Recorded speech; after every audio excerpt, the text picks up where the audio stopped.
자, 여기는 남평 영산강 지석천 드들강에 와 있습니다. 자, 여기는 드들보라고도 하죠. 저쪽에 보이는 것이 설밭. 저 설밭 유원지라고도 하는데, 저게 아마 백인걸 시험감의 그 심리장성의 일부였지 않나 하는 생각이 있죠. 남평에 이제 그 당시에 이렇게 바람이 불고 강이 상당히 넓었죠. 축조 제방이. 그 다음에 초가집이 이렇게 있으니까 바람이 너무 부니까 저게 방풍님을 심리를 숙었다고 합니다. 자, 오늘은 그 드들강 그 중에서 인위적으로 만든 이렇게 드들강 유원지, 드들강 드들의 설화와 전설이 살아 숨치는 건데, 오늘 드들강에 대해서 한번 풀어보도록 하겠습니다. 지금이니까 뭐 시험감이 그 이전에는 아마 시험감이 오지 않고 아마 호족 장리들이 우두머리가 이렇게 지배하는 그런 때가 있었죠. 그래서 이게 보면은 드들강이라는 경우가 지석천이죠. 이양 증리부터 저 금천까지 52.3km가 이제 영산강 지석천인데, 최근에는 이렇게 뭐 중간에 이렇게 다리도 놔지고 축조 제방도 이렇게 돼 있습니다만은, 그 당시에는 그게 없어서 드들강이 굉장히 넓은 강이었죠. 강 속에서 이렇게 댐도 없고 저수지도 없고 그러다 보니까 보이지 않게 이렇게 조그마한 모래 같은, 또 섬이라고 하죠. 조그마한 섬들이 있어서 거기에서 농사를 짓고 이렇게 많이들 살았죠. 그래서 드들강에 이렇게 그 상류 지역이나 하류 지역의 일부가 땅콩이 굉장히, 모래밭에서 자랄 수 있는 땅콩이 굉장히 유명하기도 하죠. 지금까지도 뭐 땅콩이, 남평에는 땅콩 재배를 많이 하고 있고요. 또 배추는 또 물이 잘 빠지고 또 물이 풍부하기 때문에 굉장히 물산이 풍부하고 근교 농업의 발상지이기도 하죠. 이 드들강은 누가 막았을까? 누가 이 드들의 역사를 했을까? 그래서 그 당시에는 모든 업무를 호족들이 했죠. 호족. 근데 그게 역사적으로 보면 이 호족의 세력은 나주 남평은 남평, 삼포, 금천, 다도, 세지, 서창까지가 이렇게 나주였죠. 자도로서 남평이 능주목에 섰겠다, 나주목에 섰겠다 했는데, 남평은 독립적으로 상당히 규모가 크고, 그 다음에 아주 역사적으로 중요한 곳이었기 때문에, 그때 당시에 호족 세력들, 특히 나주정씨 세력들이 수백 년을 뭔가 관리하고 또 호족으로서의 역할을 했는데요. 이제 이 드들강의 역사가 거기에서 됩니다. 저쪽에 보면 지석산도 있고 그러는데요. 남평에 보면은 우리가 조금 가면 나주평야라고 해도 되고 육림뜰이라고 또 하죠. 육림뜰. 오래 산 사람은 육림뜰이 뭔지 알고, 그 다음에 소옥뜰이 무엇인, 어디가 이제 소옥뜰은 지금 강변도시 거기가 소옥뜰이라고 하고, 거기에 쭉 더 내려가서 지금 우리 남평 오거리를 비롯해서 대벌판이 육림뜰이라고 있죠. 사실 80년도 이전에는 정리가 안 돼가지고 또 양수장이 없죠. 근데 그 당시에는 굉장히 우리가 무슨 농기계가 있고 뭐 양수장이 있고 펌프가 있고 이런 것을 생각하면 우리 그들의 역사는 알 수가 없죠. 그때 당시에는 아무것도 없죠. 기껏 해봐야 곡괭이 삽, 시계, 물통 뭐 이런 것이었겠죠. 또 농사도 아주 그 열악하고 그랬겠죠. 근데 제일 중요한 것은 물이었겠죠. 물. 근데 이게 물은 풍부한데 양수, 이게 수리시설이 없으니까 물을 댈 수가 없죠. 그래서 남평인들은 대수로공사를 하게 되죠. 대수로공사가 앞도랑, 지금이 뭐 또랑이라고 하지만은 그것이 대수로죠. 수로. 앞도랑, 뒷도랑을 하는데 이 앞에 이 드들강 이 보를 막게 되는데, 이 보가 아마 군데군데 이렇게 섬이 있었을 겁니다.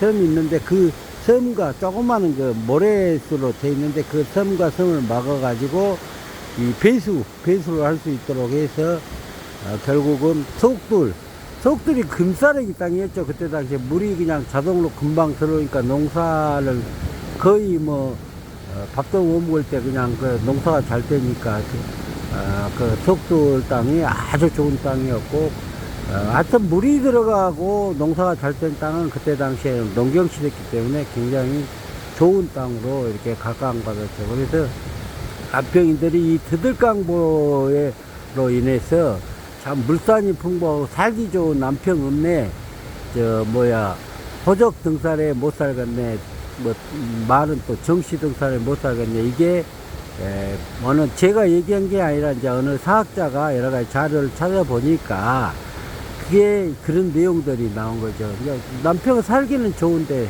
또 살기를 좋게 하려면 지금도 열심히 일을 해야 되겠죠. 그런데 여러 가지 이 드들강 보를 막으면서 굉장히 어려움이 많았겠죠. 어려움이 많아서 드들강보를 막게 되는데, 그때까지는 뭐 울력이고 뭐 예를 들어서 70년대에는 뭐 밀가루라도 주고 그랬겠지만 그 당시에는 서로 뭐 조금 뭐 인건비는 좋겠죠. 그렇지만 하여튼 그 서로 협동해서 만든 것이 아마 드들강이에요. 근데 아시다시피 우리 어렸을 때도 남평은 뭐 거의 뭐 홍수지 뭐 물이 여가지고 거의 뭐 침수가 됐죠. 남평 그 읍사무소니 뭐니 이런 데는 보면은요, 남평 읍사무소나 이런 데 보면 그 전부 다 거기가 천이었죠. 남평 중학교도 다 천이었고, 그런데 이제 그걸 메꿔 가지고 읍사무소도 짓고 중학교도 짓고 막 이런 내용들이죠. 그래서 거의 남평은 사실 물이 풍부하지만 사실 하천의 하나의 그 조각을 빌려서 사는 그런 공간이었지 않는가, 그런 생각이 듭니다. 하여튼 이게 드들리의 역사는 그래서 이게 해년마다 이렇게 뭔가 드들강 보가 터지니까 사람들은 뭐냐면 농사를 지어야 되지만 굉장히 지친 그런 것들이 있기 때문에 그 당시에 진취적이고 한마디로 미래를 내다보지 않는 사람들은 그렇게 배가 고픈 것만 생각하지 배를 고픈 걸 해결하는 여러 가지 수리시설이나 이런 게 관심이 없었겠죠. 그렇지만 하여튼 호족 세력들, 나중 세력들이 이 드들강보를 막게 되는데 도저히 이것이 해결 방법이 없기 때문에 이제 민간신앙, 이게 예를 들어서 설화와 전설이라고 그러죠. 그래서 남평에 오랜데도 전설적인 측면이 있지만 그것도 이제 설화와 전설을 밝혀졌고, 드들강도 이제 그런 문제점이 있었는데, 드들강이 있는데 어느 날 갑자기 이제 사람들이 많이 지치고 그럴 때는 조금만 더 가보자, 한 발짝 가보자, 이거 되면 마무리다, 너무 걱정하지 마라, 이런 식으로 해가지고 어느 날 갑자기 이제 깨를 냈겠죠. 또 이제 설화라는 건 거짓말 같은 것인데, 어느 날 갑자기 드들이라는 여자가 오는데 어느 스님이 와서 그렇게 얘기하죠. 여자를 보에 묻고 싸면 절대 보가 안 무너진다. 이제 그런 얘기를 했다고 하는 그런 설화적인 전설적인 측면이 있죠. 그래서 이거를 그 여자, 드들이라는 그 여자를 이름을 따서 드들강이라고 했다고 합니다. 그래서 드들강에 해가지고 그렇게 사람들을 설득시켜서 지금까지 내려온 것이 이 드들이의 역사. 그래서 남평인들은 그 상당한 기질이 있고, 삼성 삼평이라는 것이 뭐 일제시대 때 그런 기질도 있지만, 우리 드들강이라든가 우리 그 앞도랑 뒷도랑 대수로공사라든가 아주 진취적인 그런 그 농법을 동원하고 기술을 도입하고 했던 그런 것이죠.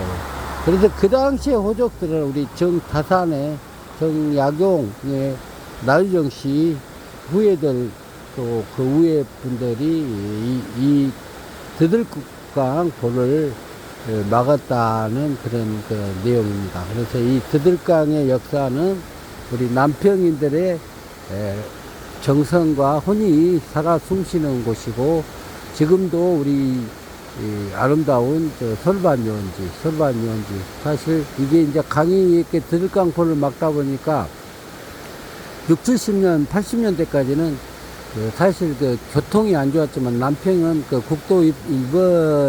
국도가에서 버스가 뭐 5분, 10분 간격으로 갈 정도로 해남, 진도, 안도로 가다 보면 남평을 거쳐 갔었죠. 그래서 굉장히 많기 때문에 강주에 사신 분들이 해수욕, 민물해수욕장으로 1년이면 한 10만 명, 20만 명이 찾곤 해서 굉장히 각광받는 드들강 관광지, 솔반 유원지로 각광받았던 곳이기도 합니다. 하여튼 그 남평의 그 영산강 지석전 드들이의 역사를 전해드렸습니다. 저는 나주 남평의 영산강닷컴 정문창 기자였습니다. 자, 오늘 뭐 여러가지 호우주의보도 내리고 했는데, 지금까지는 우리 남평이 또 저수지들이 잘 돼 있고, 또 우리 나주가 그 thiên 관리를 잘 해가지고 전혀 뭐 피해가 없는 곳으로, 또 우리 나주시에서도 굉장한 관심을 많이 갖고 아직까지 피해가 그렇게 많지 않다고 합니다. 하여튼 그 건강한 하루 보내시고요. 오늘은 남평 드들강, 나주시 남평읍 드들강 드들보에서 전해드렸습니다. 감사합니다.